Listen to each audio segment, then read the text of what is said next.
You are so bright and articulate, and I guess I can call you articulate since you're not an American black. I still would not have voted for you because you're an Indian. Ann Coulter is what happens when racism doesn't even feel the need to dress itself up to go out in public. Just racism in a robe and in a bonnet and in house slippers.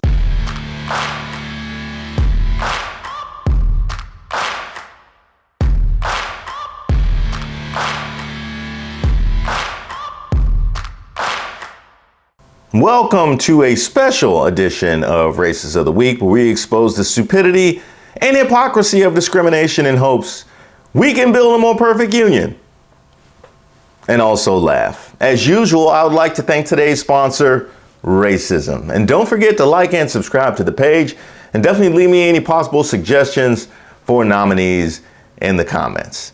Today's nominee, Ann Coulter.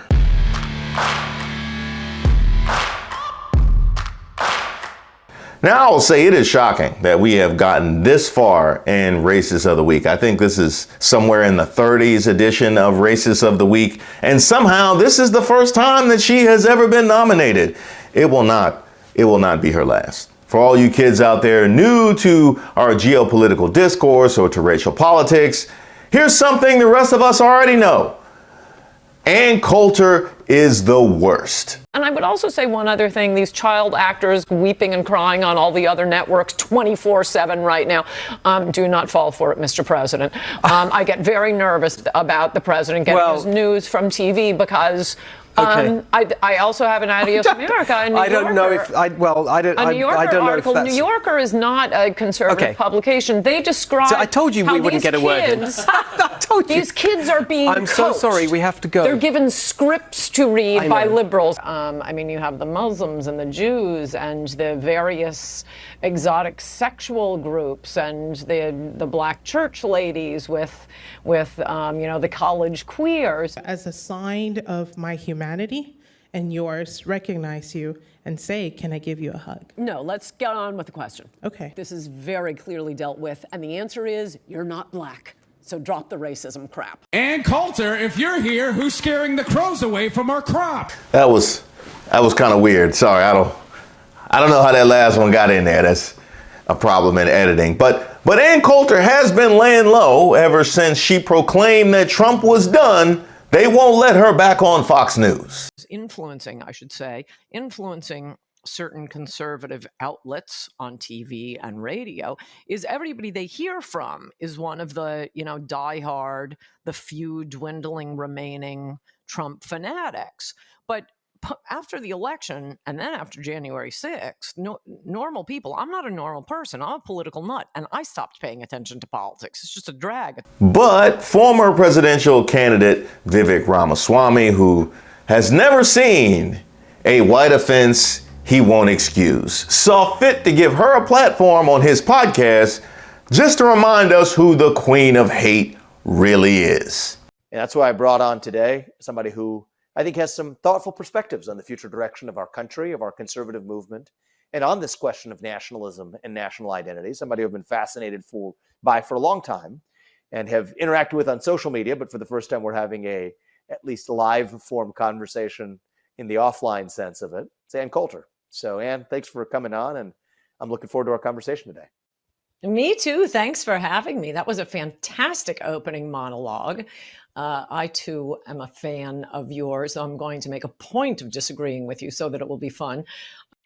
You are so bright and articulate, and I guess I can call you articulate since you're not an American black. Can't say that about them. That's derogatory. See, I got to stop you right there. Yeah, I'm gonna go ahead and stop you right there. See, the reason that we have a problem with being called articulate is that you feel the need to mention that we are articulate. How often is it that somebody who was a former presidential candidate, you feel the need to mention is articulate? Or in our case, somebody who actually became president.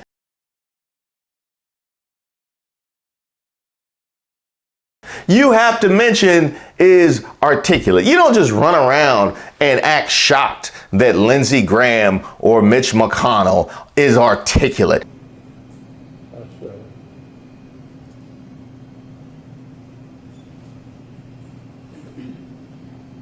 Did you hear the question, Senator? You don't act shocked that your average congressman or senator or governor or mayor is articulate. Your average CEO, wow, he sure is articulate. He just happens to be the CEO of Nike. That's crazy. Who would imagine that he got all the way up there and is actually articulate? But with us, you find a reason to mention that we are articulate. Here was a moment where you could have seen somebody brown who happens to be articulate, and you could say, you know what, with all the things that he's accomplished, I would take it as a given that he would be able to communicate extremely well. So I'm going to push right past that urge to call him articulate. But you couldn't take it, could you? You are so bright and articulate. You couldn't take it. You couldn't take it. You couldn't take it. Inside, your body was like, Ann, just let it go. Just let it go. Look at the man's resume. Look what he's accomplished. Of course, he's articulate. If the man was white, you would just assume that he communicates this way. But no, he's brown. You sure are articulate. You are so bright and articulate, and I guess I can call you articulate since you're not an American black. Can't say that about them. That's derogatory. And that was a great opening segment. Lots of things to talk about there. Oh, and I agreed with many, many things you said during, in fact, probably more than most other candidates when you were running for president. But I still would not have voted for you. Because you're an Indian. And there it is. There it is. There it is right out there in the open. Ann Coulter is what happens when racism doesn't even feel the need to dress itself up to go out in public. Just racism in a robe and in a bonnet and in house slippers. Not just going to the mailbox, but going to drop the kids off at school, then going to the grocery store, then going to stop by the precinct to file a police report for something that may or may not have happened, and then going to vote, and then apparently holding a press conference just right there with all the racism, just for all the world to see. You don't feel the need to dress it up at all. Now, would you rather your racism this way, or would you rather your racism dressed up? Now, I could see the case for saying you would rather your racism this way. You know what I mean? It's kind of like, Confederate flags or MAGA hats or mud flaps. It's just a way of communicating to you in advance, this probably isn't going to go good.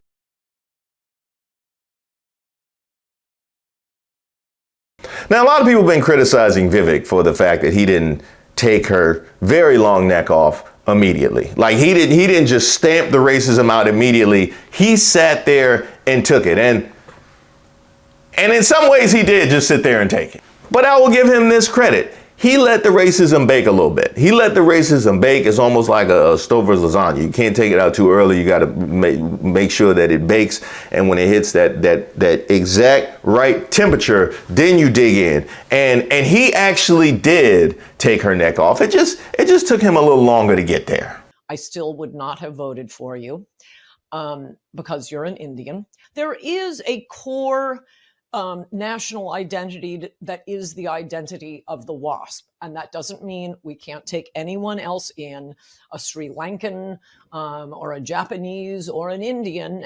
But the core around which the nation's values are formed is the WASP. We've never had a president who didn't have at least partial English ancestry. Never. Essence of citizenship is which nation to whom you had your undivided loyalty. That's what the essence of citizenship is all about. So you and I agree on so much there.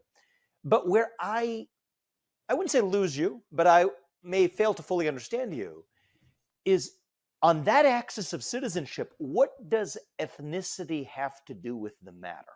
And I think you would be well served, and maybe this could be a great platform for you to do it, to make the case for why that, what you put it, WASP basis for the American identity, how is that relevant against a backdrop of which you got the WASP, seventh generation descendant of some rich guy on the Upper East Side in Brooklyn that pretends to hate this country because it's the cool thing to do, versus somebody who came here as the kid of immigrants, but pledges loyalty to this country? If loyalty was the axis for citizenship, aren't you actually committing a bit of a sin, reverting back to a conception of citizenship that has nothing to do with loyalty in the first place? I got to give credit where credit is due. That was very articulate. That was very articulate on Vivek's part. He let it bake, and he gave her just enough rope to hang herself. And quite frankly, I want to see how she gets out of this one.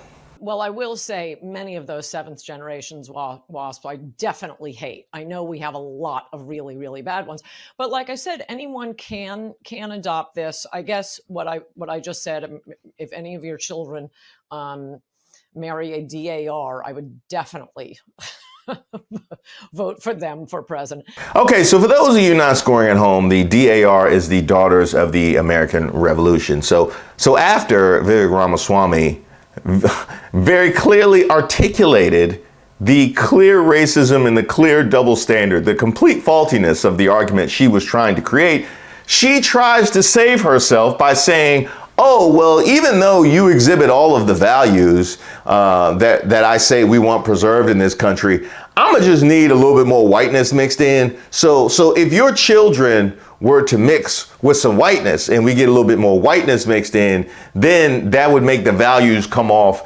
that would make them pop off to the degree that I could appreciate it. That's racist! Even though I feel the way I feel about you, by your sheer brownness, all of those qualities are devalued. Now, essentially what you're also saying is that any value judgment that you make is so colored by racism that whatever underlies that is complete nonsense. That's also what you're saying, right? Because if his grandchildren, this mythical grandchildren with the Daughters of the American Revolution were to exhibit the exact same values as him, they would be something that you could vibe with. Then what that also means is that you're artificially propping up all of the core values that you see exhibited by white folks. That's also what you're saying. You're basically saying, I am completely full of shit and super racist. That is exactly what you're saying, which gets me to the problem that I have with Vivek in the first place.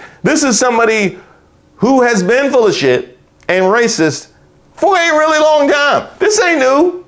This ain't new. Ann Coulter didn't just jump off the racist porch. She'd been in the racist streets for years. And yet this is somebody who you decided to bring on and platform on your podcast. Not only that, look at what you had to say about her. And that's why I brought on today somebody who I think has some thoughtful perspectives on the future direction of our country, of our conservative movement, and on this question of nationalism and national identity, somebody I've been fascinated by for a long time. That's what you had to say about somebody who not only feels this way, but has been feeling this way well before you saw fit to bring her on this podcast. Matter of fact, you're still promoting it after the fact.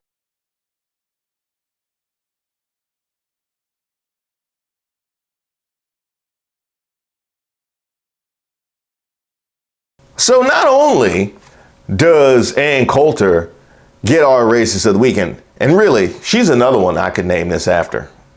She might have snatched it from Donald Sterling. Not only would she be our racist of the week, but for platforming and promoting this nonsense, Vivek Ramaswamy, you also get our racist of the week, even though I would say you are extremely articulate. I will give you that. I think you're giving him more. I don't even think it's knowing how to be. I think he's a narcissistic. The one thing I didn't know when I wrote In Trump We Trust is how profoundly stupid he is. Hey, even a racist clock is right twice a decade.